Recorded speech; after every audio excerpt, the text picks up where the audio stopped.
আমি আপনাদের বলতে চাই, কাউকে টাকা দেবেন না। এই ইন্ডাস্ট্রিতে টাকা দিয়ে কাজ করতে হয় না, টাকা পাওয়া যায়। এক। দুই, টাকা নেওয়ার আরেকটা নিয়ম হচ্ছে, আপনাদেরকে বলা হয় আর্টিস্ট ফোরামের কার্ডের জন্য একটা বিশাল টাকা লাগে। এক হচ্ছে আর্টিস্ট ফোরামের কার্ডের জন্য কোনো বড় টাকা লাগে না। দুই হচ্ছে প্রথম কাজ করার আগে আর্টিস্ট ফোরামের কার্ড পাওয়াই যায় না, কারণ আর্টিস্ট ফোরামের কার্ড করতে গেলে আপনার দুটো কাজের অভিজ্ঞতা লাগে এবং দুটো ডিরেক্টরের সই লাগে।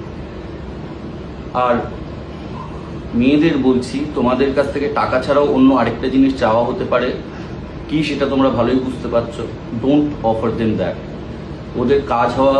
ওদের কাজ হয়ে গেলে ওরা তোমাকে কাজ দেওয়ার যে প্রতিশ্রুতি দিয়েছিল একদমই রাখবে না, ফোন তোলা বন্ধ করে দেবে।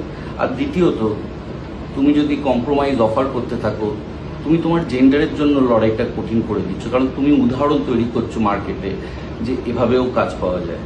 সো যদি সত্যিকারের ফেমিনিস্ট হও, নিজের জেন্ডারের জন্য লড়াই সহজ না করতে পারো, কঠিন করো না। এনাফ জ্ঞান ফর টুডে। এটাই।